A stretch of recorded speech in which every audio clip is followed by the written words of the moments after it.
Mamma mia, salut les amis et bienvenue dans cette vidéo numéro 18. Nous allons voir ensemble tout simplement l'imbrication de conditions. Alors jusque là, ce que nous avons fait c'est quoi? On avait mis ici if, on mettait tout simplement la condition comme ceci. Toujours j'écris ici condition sans i. Donc si on met ici la condition, si elle est vraie tout simplement, on va exécuter ce bloc d'instruction là. Dans le cas contraire, donc je mets ici else, on va exécuter tout simplement ce bloc d'instruction là. Avec l'imbrication de conditions, on pourra mettre ici des conditions dans des conditions. Ok, donc ça peut être un peu flou. Pour ce faire, rien de bien compliqué. On va voir ici cela avec la pratique. Donc je vais déclarer ici une variable. Je vais l'appeler tout simplement login. Et je vais mettre ici comme login, pourquoi pas ici honoré. Ok, et je déclare une autre variable que je vais appeler tout simplement password. Et je vais mettre ici comme valeur tout simplement 1, 2, 3, 4, 5, 6. Ok, et je mets mon fameux point virgule à la fin. Donc là, rien de bien compliqué. Ce que je vais faire maintenant, je vais dire quoi? Je vais dire tout simplement si login est égal ici à honoré. Ok, cette fois-ci maintenant, on va tester le mot de passe. Ok, donc là, si le login est égal à honoré, on va faire ici quelque chose. Dans le cas contraire, on va faire autre chose. Donc je vais dire ici tout simplement document.write à ce niveau, vous n'êtes pas honoré, tout simplement. Donc là, rien de bien compliqué. Et je mets mon fameux point virgule à la fin. Donc si le login est égal à honoré, on va exécuter ce Mitsubishi que je vais écrire dans quelques instants. Dans le cas contraire, on met tout simplement vous n'êtes pas honoré.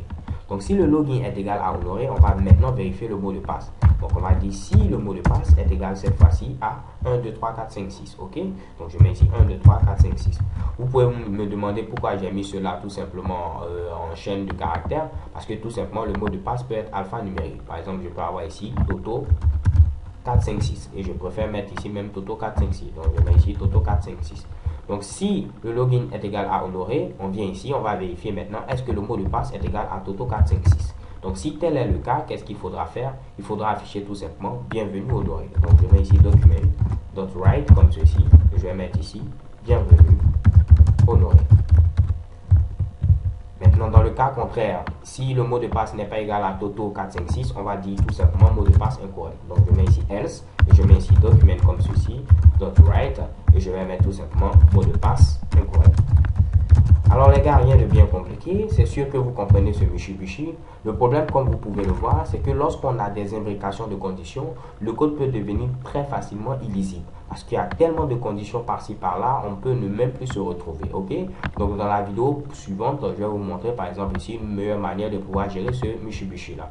Donc pour l'instant, on va tester. Normalement, le login est égal à honoré. Le mot de passe est Toto456. Donc il va afficher bienvenue honoré. Je viens à ce niveau. Je tente tout simplement d'actualiser. Shake et bam, bienvenue honoré. Si je modifie cette fois-ci le login, donc je vais mettre ici par exemple ici Momo. Donc il va vérifier est-ce que le login est égal à honoré. Non, puisqu'il est égal à Momo. Donc il va venir directement à ce niveau. Il va afficher vous n'êtes pas honoré. Je tente d'actualiser. Shake et bam, vous n'êtes pas honoré. Je vais laisser cette fois-ci le login à honoré, mais je vais changer le mot de passe. Je vais mettre ici 1, 2, 3. Il va venir, est-ce que le login est égal à honoré? Oui, le login est égal à honoré. Est-ce que le mot de passe est égal à Toto 456? Non, il vaut 1, 2, 3. Donc il ne va pas exécuter ce Mitsubishi. Il va donc mettre ici mot de passe incorrect. Je viens à ce niveau, je tente d'actualiser, chez Kevin, mot de passe incorrect. Alors les gars, grosso modo c'est ça, l'imbrication de conditions. On peut mettre des conditions à l'intérieur ici d'une autre condition. Donc vous pouvez faire autant d'imbrications que vous le souhaitez. Par exemple ici je pourrais mettre un autre bloc if. Mais comme je vous l'ai dit, généralement lorsqu'on en abuse, le code devient très facilement illisible. Alors les gars c'est tout. So thank you for watching. Don't forget to subscribe and have a nice day. XOXO.